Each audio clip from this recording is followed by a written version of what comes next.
I think we've been blessed over the years, and that's very unique on a global stage, is to see how diverse the innovation coming out of Israel is. It was actually the first time that Israel decided to actually build an entire aviation platform. That was a very grand initiative here in Israel.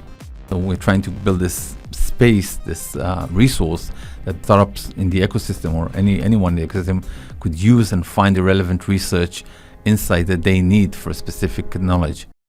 Before we begin, I want to talk about IsraelTech's partner, HaGesher Group. HaGesher Group helps Israeli tech companies looking to recruit in the United States.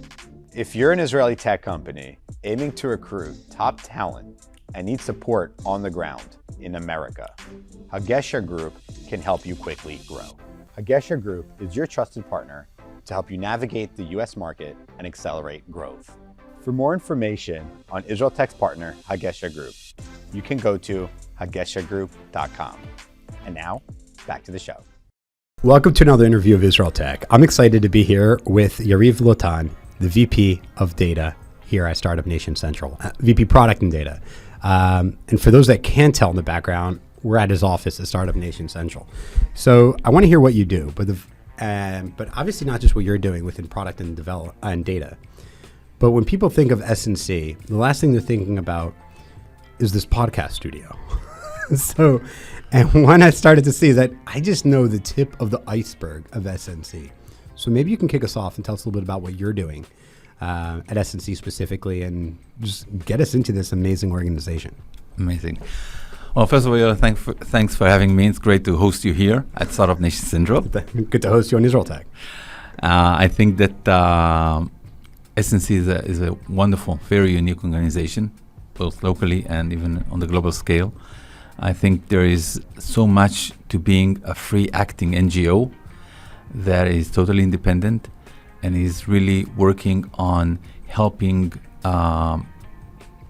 solution seekers, global ones, and investors find the problem solvers of Israel, the bold, the impatient, that are actually trying to tackle the world's biggest problems. And I think that's what we've been doing for over a decade, really trying to build a stable flow of international relations and connections from customers around the world to the Israeli ecosystem. And especially now, year into the war, I think we have been focusing more and more on startups and their needs at this time of challenge and crisis in some cases, and obviously the need to connect them with investors, both of which were not formally our prime customers and have become so because we feel that at this point in time we need to help the ecosystem by helping global players not only work with the startups but also helping the startups find the relevant partners and financial backers that will help them continue to grow and deliver on their promise. What do you mean by your independent NGO? Where do you get your funding? So we were totally backed by philanthropy. By whom? We are primarily funded by the Paul Elliott Singer Foundation, who founded this organization. And along the way, we increased the circle of donors and philanthropic funds that finance our work, finance this building, this establishment with all the facilities that you can see that in regular days, going back a year or more, really hosted the prime multinationals from around the world, also governments and very significant NGOs that really, in a way, were a way to get to the demand side, the customers around the world that needs this amazing Israeli innovation. And we are basically trying to generate flow, and we brought them in, and we wanted to make sure they have the experience, the 5-star experience, the corporate America level experience of working with an organization that thinks like them, that can give them the right type of service, right type of value in order to help them and secure the success of their ability to work and engage effectively with the Israeli ecosystem, which is different. Large organization versus startups. People think differently, people act differently, and you really want to, in a way, cross this chasm of culture, not only U.S., Israel, but also large organization, startup organization, and bridge all these gaps and helping things actually mature in a way that business will come out of it. And that is really the unique thing to know about SNC. We are here to make sure that the ecosystem grows and fulfill its ability, its potential, and we want to help companies really scale up most effectively. And I think that the ecosystem as a whole has grown, has scaled. Definitely the numbers from the last 6 months prove that in terms of the type of rounds that prevailed and continued. And I think that's what's so beautiful about it. If, let's say I was a founder of a startup, let's say we've secured seed funding, or even just round A, about to, how does SNC play a part in their growth or in helping them? What do you do for the startups here on the ground? So actually we do a bunch of stuff, which is quite amazing. I think the first and foremost is that for years we have been the prime source of mapping of everyone that is active in the ecosystem. So am I mapped? You should be. Yeah. We map startups, obviously, all 7,000 active ones at the moment, but over the years, I'm talking about 20,000 startups acting here. All the investors, local and global, MNCs that have operations here. But wait, when you say investors, local and global, they need to have something to do with Israel. So if there's, let's say that a tech VC abroad, but currently doesn't have any positioning or invest in any company in Israel, they won't be mapped. So actually, no, in the past they would not be. These days they would be. If we have a channel with them and they express an interest, they work with our business teams. They get entered into the system. Exactly. It's basically like you take the CRM of everything that's ever happened in IsraelTech ecosystem. That's what we try to do. And you just put online. But we try to do more, okay? For years, we've been the database. Right. That's how I always thought of you. Until I walked down here and I'm like, why don't I know about this place? and I was like, shame on you guys. I was like, I should know about this place. I agree. And I think that we have been, like many other players, in a way the database of the ecosystem and the other database, global and local. But I think that what we try to do over the past 2 or 3 years is move from this database vision into an engagement space vision. We try to make sure that the platform actually provides value and creates engagement. So we try to do the data side, the content side, what do you mean by the engagement. Okay, let's talk about the content side, then we'll get to the engagement side. Okay. When you say basically the data, you're basically like a spreadsheet with anything you could imagine. That's awesome, basically. When you say the engagement side or the content side, maybe you can go into one of them and explain a little better. Excellent. So when we talk about the content side, a different phrase I would use for it is the sort of the ecosystem storyteller. We do reports every quarter. Yeah, I get them in my inbox. Exactly. So we issue a report and we cover everything that has happened within the ecosystem, and we put the highlights, not only on top numbers, but also on specific deals and interesting companies that have secured very significant funding on the one hand, and on the other hand would be companies that we found our users are watching more, be it investors or MNCs or in general. So we actually track those that actually attract the attention in different segments, and we advertise that, and we rank it. And obviously also, if you look at the investor side, we always put in a list of the most active investors in specific sectors and in general, and we basically try to act as the ranking organization of activity and of players within Israel. So if you go on to a venture capital fund, for example, in Israel, try not to name anyone specifically, but in the past, all you could see is really what they claim to do and a list of their deals.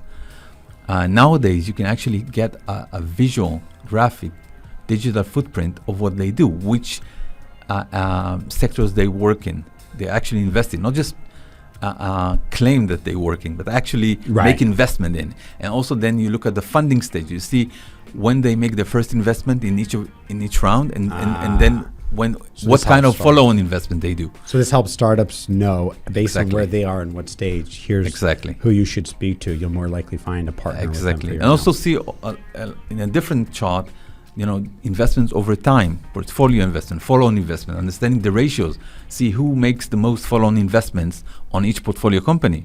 All of these metrics, KPIs, are very, very important, very, very, very valuable to someone who's seeking investment. So we're trying to really not only provide the data, but actually provide the insight behind it. So we do that within the profiles. We do that in reports.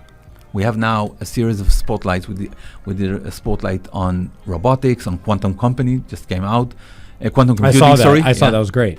And I love how all of them have the name quantum in them, which is and that's not yet AI, since everyone does AI. Quantum, not everybody does. Okay, so so you get the sense that you get this understanding of what's happening in the ecosystem. We are about to release in November a report with NVIDIA about AI in Israel compared to the world, and also a part about the inspirational part of what leading AI companies in Israel and outside are doing in different fields like robotics, healthcare, and so on. And we try really to bring this international knowledge, global knowledge with the data from Israel and compare it to what's happening in different ecosystems, the US obviously, but also look at the European and Asian one. And finally, at that segment is that we do surveys. We started that last year, and we actually are able to get, I think, the most crowdsourced surveys from participated by startups, by investors, and by MNCs. We started out with the judicial reform that we try to measure what it is that people feel about it and how does that impact the ecosystem. And we continue, by the way, doing it within each and every report to understand what is the sentiment. And we develop this format of what we ask so we can compare the sentiment over time in different areas, like the ability to raise funds, the ability to deliver and to grow, and so on.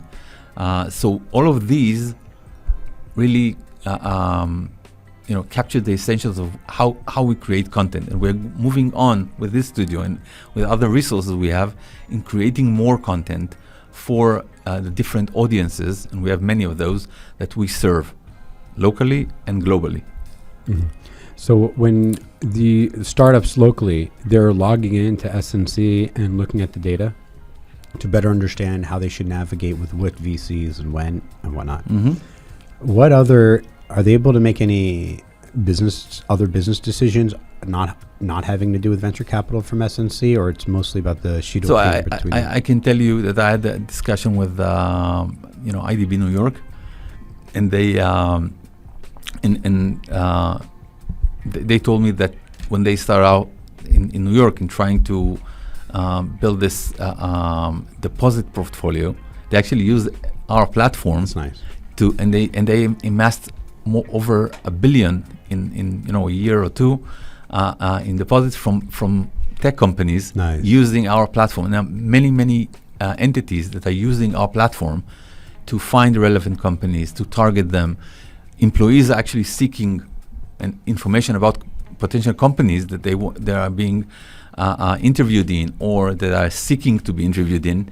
They start from SNC. They start from the Startup Nation Finder as their platform, and we want to make sure that that the Finder, our platform, is really the deal desk, the working desk of everyone in the ecosystem to find the information, to communicate with one another, and also get all the vibes of what's happening in the ecosystem. So this is around data and personalization and valuable information. You've got the content part, and you've got the engagement one, which is not only connecting people, also connecting groups, and also creating these marketplaces where we try to connect customers, corporate customers, investors, and startups dealing with the same challenges.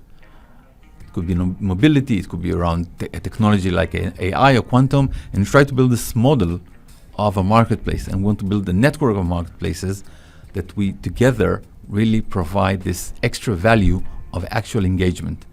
And we'll be even strengthening this value proposition by generating recommendation based on all the data we have. We have a machine learning models that we apply in order to make sure we can recommend startups, which investors here and outside of Israel are more relevant for them, and also for investors, which companies should be on their radar.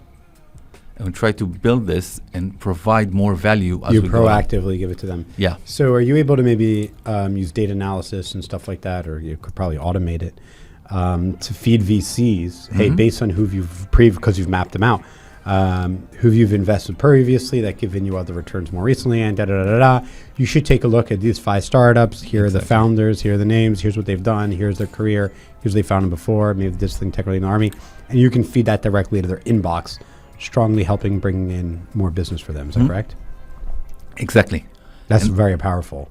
Also, we have features in the product that really deals with generating automatically deal flow on different parameters that is interesting for the investors, and generating this whenever a company suddenly changes and fits the criteria they set, they would get an alert, an automatic alert, saying this one is in your this bucket of interest. So when did you guys change the gears? When did you move into this building? So SNC has moved here, I think, about 6 years ago. And we've been developing this step by step into this, what you see here, a hub, which really, shifted gears in a way and became what you see now due to the corona. Right. Suddenly, no one traveled, right, and we had to engage to replace the engagement, the physical engagement, where we had, delegations coming in on a weekly basis here of top, C-level and of top companies around the world stopped coming, right. And we wanted to address that. Everyone had the same problem. Nobody traveled, right. So we set up this studio, and those stages behind us here, and all of those became this hub for digital engagements, and we generated digital engagements to replace those that used to come here physically. And other things changed with Corona. People, returned to Israel, kept coming here, but we also had this experience and success with engaging with more people within organizations that were not able to be on the short list of the delegation coming to Israel. And then suddenly you would find out that those people are actually sometimes more interesting than the C-levels, because if you want to sell an industrial innovation solution, an industry for logistics solution, you want to actually talk to the relevant person in those facilities, in those junctions in the organization that are going to be the ones that qualify your solution. Now, the VP or the C-level that's coming here may nod and be very receptive and very impressed, but then it would need to kick the file down to the relevant people. So why not have them all on the same call, generate this unique experience? This studio here allows us to create a digital experience that would get people to engage, to understand, to be exposed. Because really, when we started out here, it was all about transparency of the ecosystem and accessibility to it. And I think we delivered on both. And having this be so accessible to anyone, because any organization that reaches out to us, or we engage with them proactively, would get this ability to target the relevant companies in the ecosystem and find what it is that they need, what problems they need, and we would find them the relevant solutions, instead of working from startups and trying to deliver for each of them to find the relevant customers. No, our primary focus was and still is in some cases try to work from the problem and then find the relevant solutions. So those organizations didn't look at us as some sort of a sales organization, but rather a prestigious consulting firm that brought them the most relevant companies to engage with, but not only companies. It could be relevant investors, hubs, accelerators, specific people here that are top contributors in the spaces they wanted. Sometimes academic people. So going forward, like, do you let people come and use this space? Asking for a friend. So being a friend, no. Actually, I think that we've been trying to create more and more events that we're involved in. So it's not a for rent studio. We don't do that. We actually try to cherry pick the events, and also mostly it's our events that we try to promote through it, and we try to host here just about everyone in the right context of the activities we do, so we can generate more value for everyone. Yeah, it would be great. I think even though everyone really knows each other in the Israeli tech ecosystem, very unique like that, sometimes you know someone so well you don't come together. Like, is this like, you have family members like that, like you barely speak, or a friend you haven't spoken to in a long time, but you get together, it's like you picked up where you left off. But that lack of continuation and exchanging ideas, I feel like also in our ecosystem also happens sometimes. And I think just like being forced to bring people together would be great. And you have a great space for it. I love what you guys are doing here. It's absolutely terrific. So I think one of the muscles here is aggregation. It's the ability to aggregate the relevant resources in the right context. Right. It's like telling us a joke. It could be very funny if it's told in the right context. Right. And time, right. Context and timing, right? Yeah. So if we were to fast forward SNC in 10 years, what are you planning? Our job would still remain the same, and that is to make sure this ecosystem continues to grow and flourish, and live up to the expectation. We want to move from startup nation into the scale-up nation, but not lose the first one. Right. It's very easy, not at the for expense years of the other. Exactly, because otherwise, you would have a scaled set Have of we done scaled that? companies. Do you think we've already kind of became that? I mean, I think it was my friend Hanan Brandt from the Israel Innovation Authority was saying that we went from 16,000 startups to 7,000. And he said one of the reasons is because a lot of companies have scaled up. They don't start new startups, start new startups. And there are a lot of great higher paying job but more stable, scaled up companies that doesn't incentivize people to necessarily go and start their own thing. What are your thoughts on that?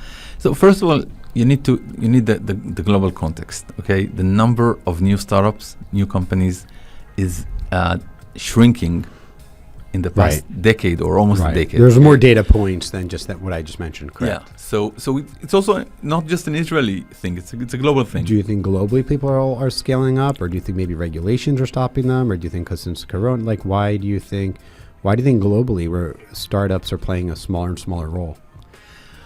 So first of all, it's a very good question. I don't think I have all the answers there. Why are you here? To amuse you. That's fine. good, even better. Yeah. So I think that first of all, there is a built-in lack of efficiency in the startup world. You want to go out and do more, but many of them, end up not succeeding. And that's part of the game. Right. But in an ecosystem where resources are scarce, you want to make sure that the right companies do go out and form and use the right resources, investor resources and people resources, the talent here, and use it to the best way. I think that over time, the more the economy is struggling, then people would be maybe less incentivized to go out. And obviously, with some talent, especially AI talent and data science talent and so on, in the past few years, MNCs like the Amazons and so on really attracted more and more talent. And also, we see these days, to avoid their legal issues, they start buying this acqui-hire thing of buying companies without buying the companies, just buying the talent. And it's really buying the talent with the company just in a different way, so they won't be stopped. But overall, I think that this is something that part of it is not necessarily bad. If we have companies that succeed more, then it's not necessarily bad not to have 16,000 startups and have 7,000. But the question is whether we reach a point where the number of active companies starts to shrink. That is a problem. We didn't end up there, but we're about to do that. Where the number of tech companies are about to shrink? Yeah. Why are we on this trajectory, and how are we holding up compared to other cities or nations? So again, we are at the moment, again, on a regional setting, I think we're still good. We're still relatively positive, but we have to recognize that if we don't back up the younger companies, the early stage companies, right, and we don't provide, that's where the governments come in, and we provide more of a safety net for investors and for the companies to really come up with the ideas, to be able to very rapidly go on their way and create this business traction, then we might have a bunch of very successful companies, but the pipeline will keep shrinking. Right. That is something we need to be aware of, and to work government alongside other players to make sure that more companies succeed, and that we end up and we incentivize people to continue and innovate and become founders and keep up this torch of entrepreneurship that we're so good at. So you're an expert in long-term planning. You did that in IDF. But before, I'll ask you about that. But before you get about that, what are the plans to help ensure that we don't plateau, that we continue to grow? Or what is the government? What is the government currently doing? What changes are they making to ensure that we can continue to build on the momentum that we have? So I think that the government, again, the IIA, the Israeli Innovation Authority, is trying to change their plans and programs. They've done that over in the past year, and it seems very promising. And I think what do they do? They changed the model where how they provide support to companies, and the fact that they try to give this longer term support to companies, and they're focusing on stages of companies, the very early stage ones, the A rounds and so on, and try to do that instead of just picking specific companies at specific junctions and helping them. And I think the stability that would be able to create for companies and investors would actually support more companies in going through those initial stages before they can reach a product market fit that would allow them to grow more or pivot or close, which is part of the life cycle here. It's a good life cycle. But overall, I think that they're doing very, very important work there, and they are changing. And if I have to give them credit, and they deserve it, is the ability to really pivot from time to time.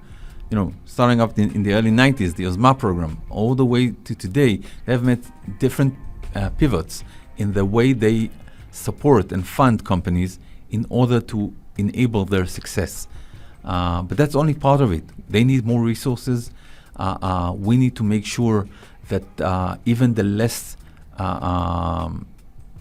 attractive sectors are being supported, that we have enough resources in the academic world to support researchers, to bring them here and then support their work in order to generate the next generation of companies and have the right founders, also experienced ones, work with them in order to really build viable products and viable companies to continue to grow. That's what the government should do.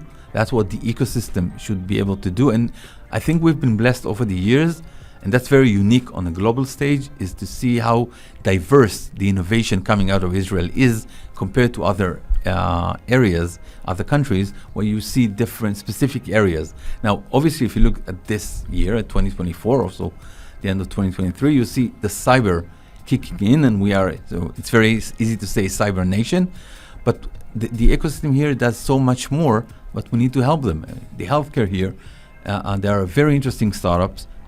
It's, by the way, the largest sector if you count active companies. We're talking about 1,600 companies in three areas: digital health, medical devices, and pharma and biotech.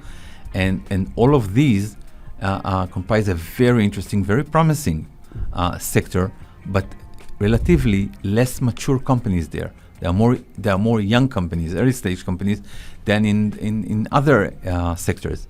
And that is something we need to focus and support. It could be data. It could be the ability to deliver business opportunities and pilot opportunities.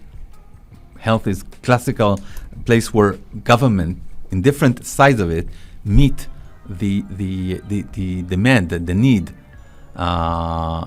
It can benefit for it and definitely create value for it. That's something we need to be very focused on, to make sure that this leadership of the tech sector within the Israeli economy continues as we go along. And that is what the ecosystem here does for the economy, leads it. Mm-hmm. Do you think how's our long-term planning compared to other tech ecosystems? Wow, that's a big question. I think that in many cases they come here to see what we do. And Israel has been all going in this sense, but there are other ecosystems that are doing very nicely as well, and have been able to plan and execute very nicely. You can see it in Singapore. You can see it in places like London starting to develop, which is interesting. London is starting, smaller, but that's very specific area. But if you look at the overall ecosystem, not just specific sides of it, but London has been growing. Europe, by the way, other than the last few months, has been growing relatively over quarter over quarter, very nicely. There has been a shift there. I think the all startup. What was the shift? Maybe we can learn something about that. What is it, Europe that in the last 40 years, Europe's 40 biggest companies in the European Union are all over 40 years old. Well before the internet stage, well before technology. Some cars, some telecommunications. So even like the highest tech companies like Spotify, I think number like 58 or something like that. So my question is what are they doing that they're able to dig themselves out of this ditch of not innovating, just regulating, and how are they able to liberate their tech community? Maybe there's something here we can learn. So, because I think also their culture isn't about taking risks and innovation and their work schedules and this and that. And outside of Germany, the work and London, the work ethic in Europe sucks. So I was wondering what you thought about. Well, I think first of all, if you go to Scandinavia, if you go to Sweden, Denmark, you would see very, very vibrant ecosystem, very good startups coming out there and by the way scaling. So that good example there as well. But this is still not impacting their economy as it is, and that's important to the economy. As the tech ecosystem here for Israel. So and that's because of ahead of the curve there. Right, interesting. Right, so it doesn't impact. So you think the governments aren't even supporting or promoting it as much, you would say. So in a sense, they're doing that without support, organically. So it's happening. There is work there. They do invest in that.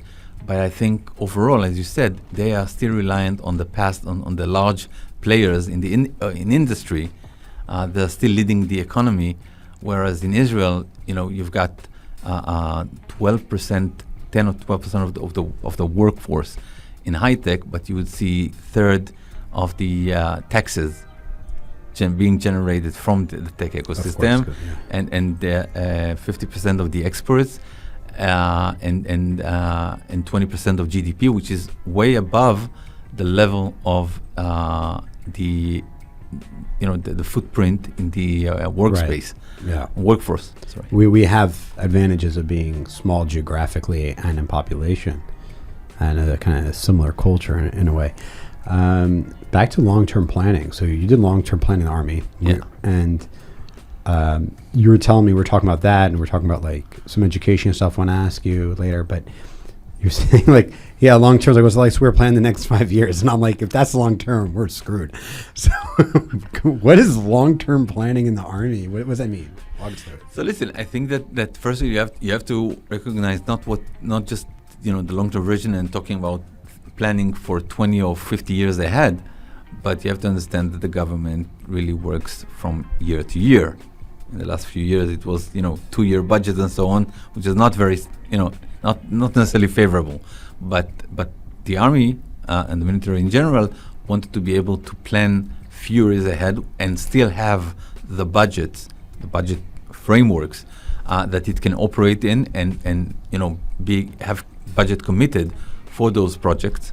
Otherwise, 1 year at a time. Yeah, and So the whole point was to start planning for 5 years. It doesn't mean that you don't look into the future and decide that drones, that 30 years back, that was the big issue that the military dealt with and promoted. It was still hush-hush or not even spoken about in other countries, and the military was right on it. Air Force on the one hand, the intelligence on the second, the army itself and the ground forces had their own, and planning for that. They did look way into in the future, but the what I call the long-term planning that we dealt with in the military was trying to be able to secure projects and to budget projects for 5 years ahead and be able to plan where we want to go. It's really, if you want, it's not vision planning in the terms of long term. You don't create visions out of it, but you do create the ability to plan few years ahead and have things happen the way you want it to happen.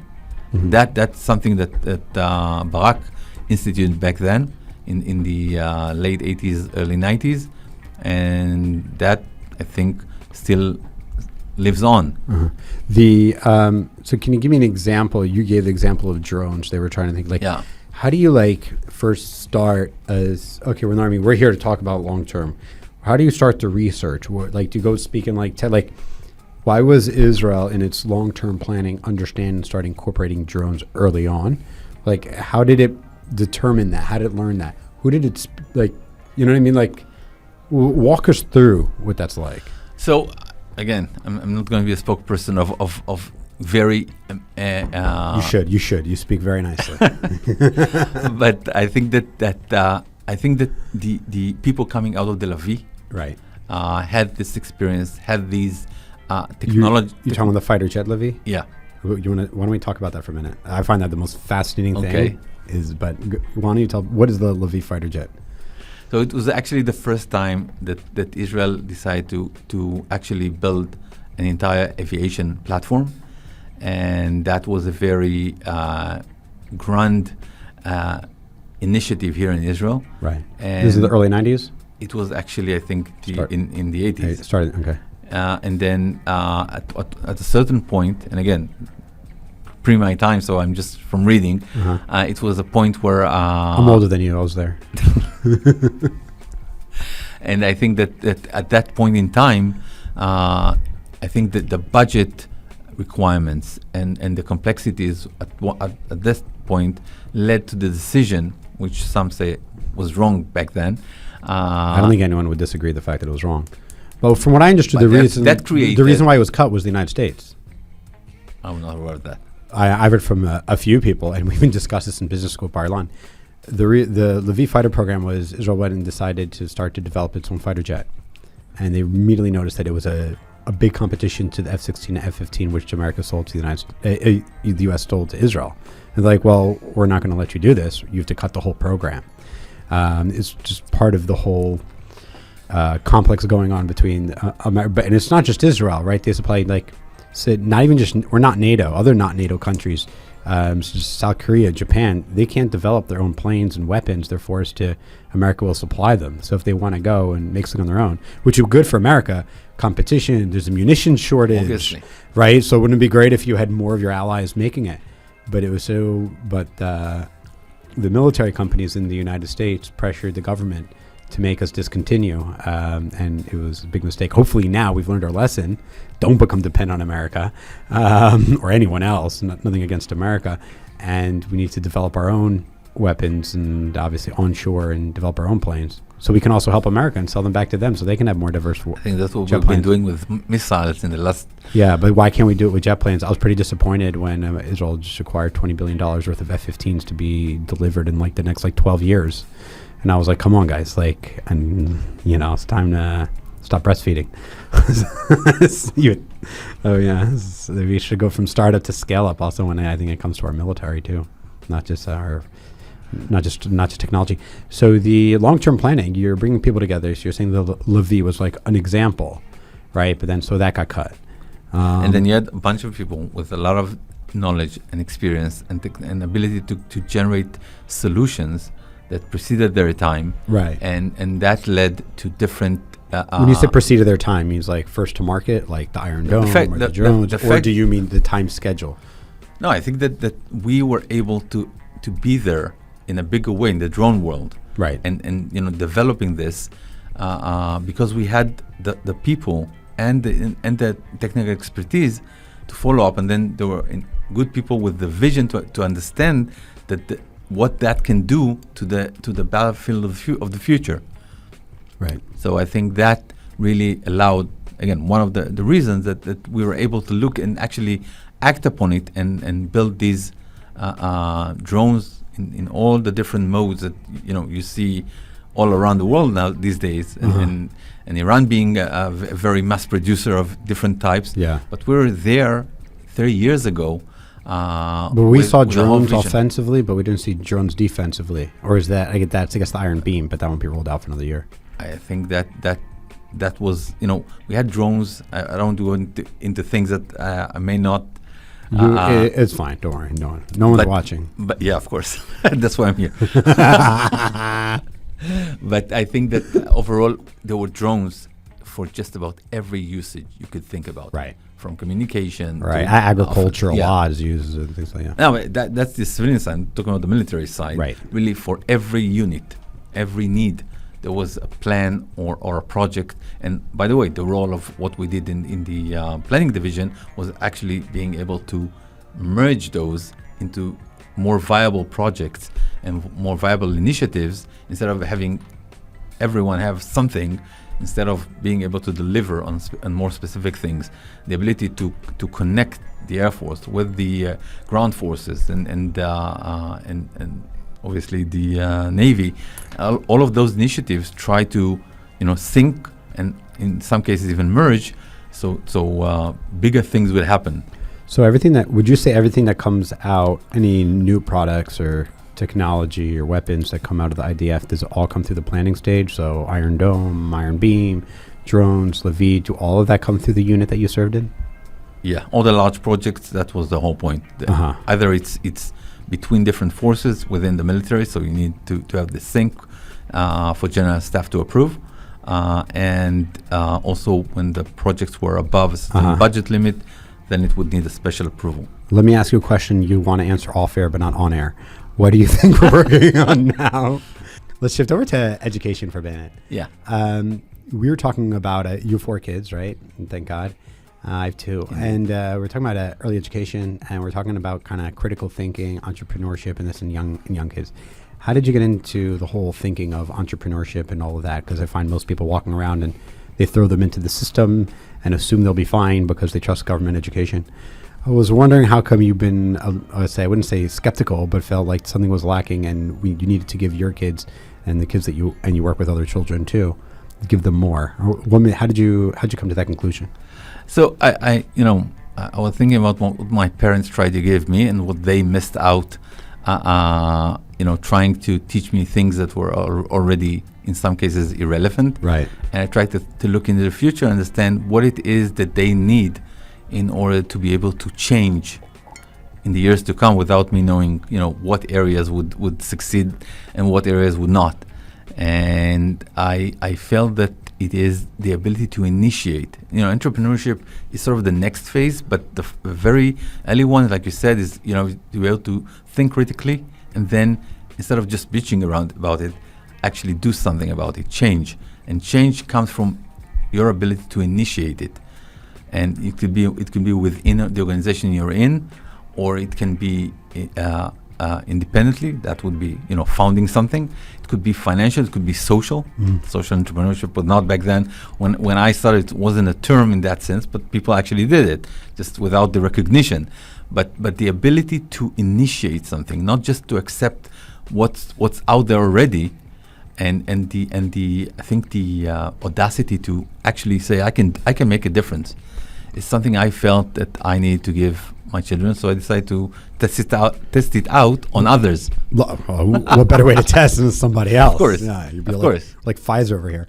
How did you come to? So that's uniquely Israeli or Jewish, really.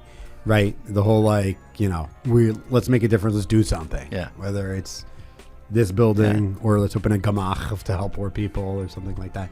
It's what we call here impatient innovation. It's about impatient innovation. It's about being able to be to look at the problems instead of ready, set, just go.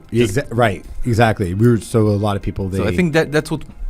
By the way, that's part of the branding of Essence, the newer branding of Essence. It's about we're trying to help global seekers find frictionless access to impatient innovators, people that are bold, are impatient, and are really trying to tackle the world's largest problems.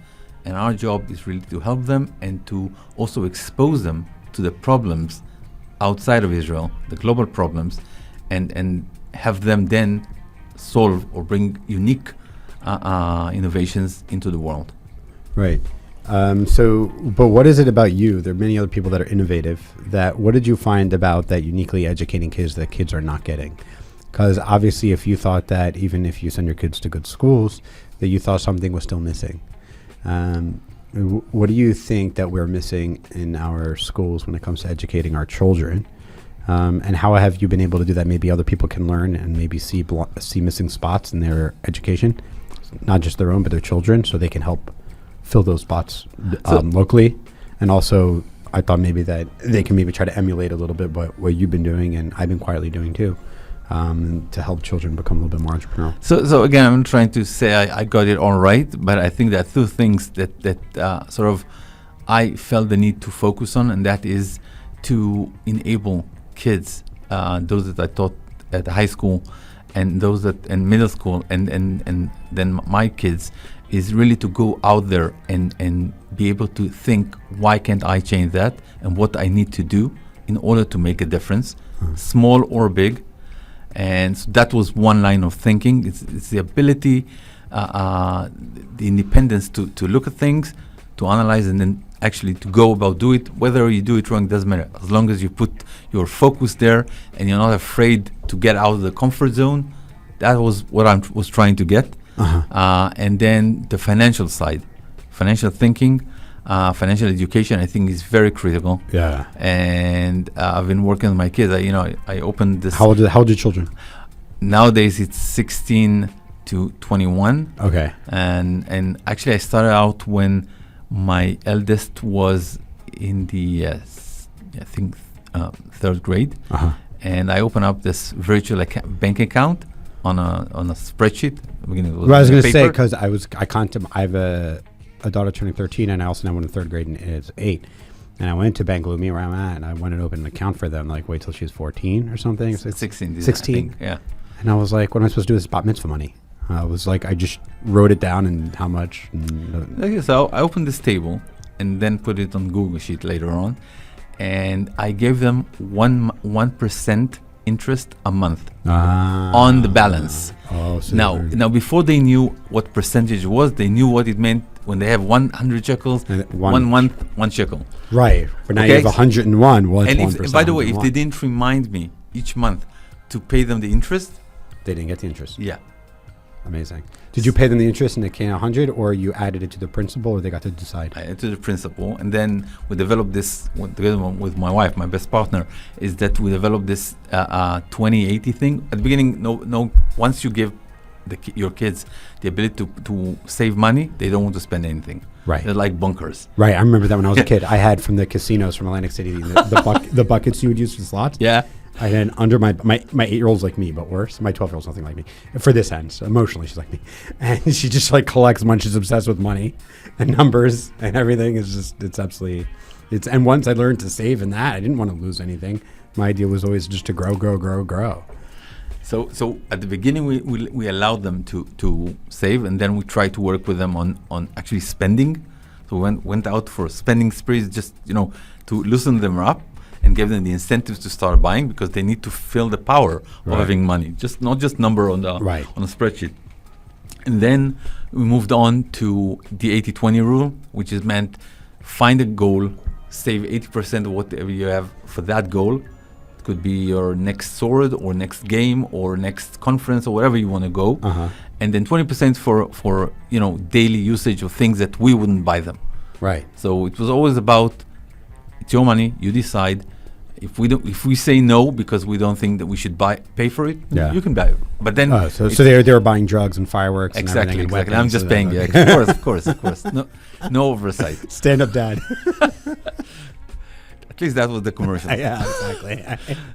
Anyway, and we started working from there, and they learned to save, and then they learned the power of interest as well, and saving, and then trying to get them to understand before they spend what it is that the same money saved would mean for them years forward, and that's the game we play, and also getting them to start working. Uh-huh.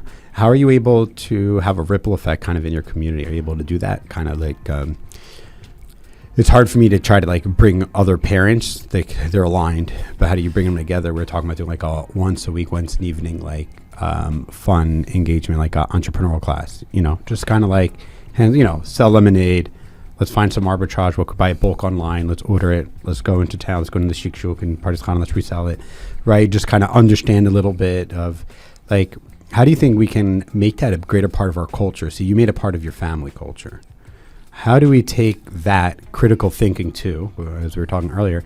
How do we bring that into the culture? So S&C is doing great things, bringing things into the culture, taking the Israeli tech and expanding and bringing it to people in ways that's consumable and usable and helps the ecosystem. So is there a way that maybe we can learn from the lessons of what you're doing at S&C or even the long-term planning you did at the Army and be able to have an effect far beyond your immediate family and to our society? So I think that obviously we can do a lot. I've been doing it in 3 levels. Okay, my kids, I did it even before that with kids. I taught voluntarily in high school, middle school actually. When you were in high school? No. When my kids were in middle school, got it. I went to the principal and started talking. Beautiful. And then she told me, listen, if you want to do it, I'll give you a class. I said, no, if I do it, let's do it for all the classes in the same age group. So actually taught, I think, three different classes at the age of 12. And then I really tried out this new thinking and finding out that the relevant YouTube clips that were more inspiring than I was. Yeah. And then trying to give them these tasks or challenges to do something.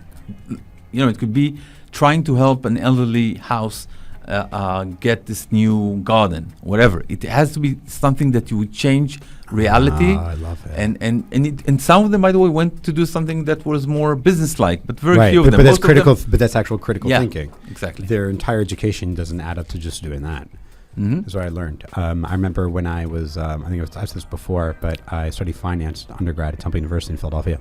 And when I was finishing on my sophomore year, my second year, I was a mom, and I was like, Ima, can you help me with this checkbook? And she goes, like, you don't sign a check. She got like really angry.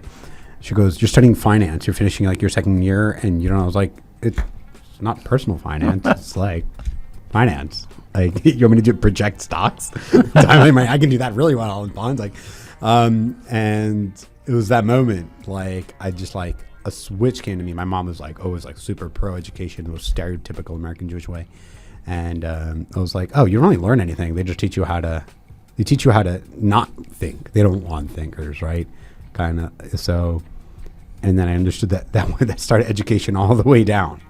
And so, I don't know. I'm always trying to have those conversations with people that are understanding that the education system is lacking, just the culture around it.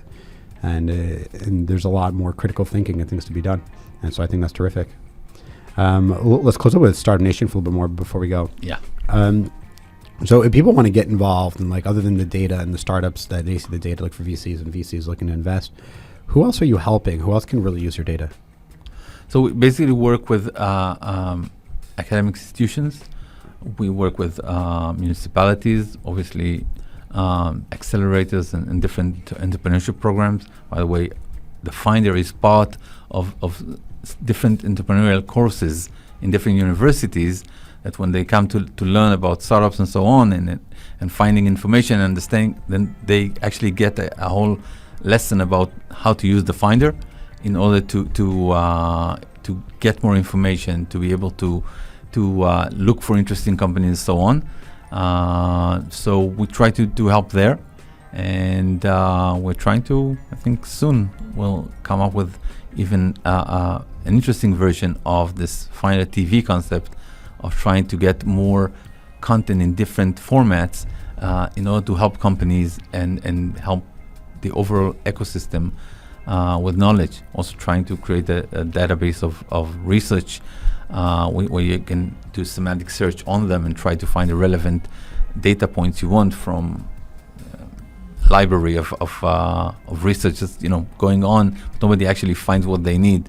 So we're trying to build this space, this resource that startups in the ecosystem or anyone in the ecosystem could use and find the relevant research insight that they need for specific knowledge. So that's, again, we're about aggregating knowledge and people for the greater good of the ecosystem. If you need help with that 2D and video stuff, we absolutely love doing that about our ecosystem. Why do you think you're here? So thank you. It's all Mishramayim, as they say. Thanks so much for being on IsraelTech. It was a lot of fun. Thanks for hosting us. You. It's been a pleasure, man. This is going Thank to be you fun. very much. Let's Bye-bye. continue making an impact.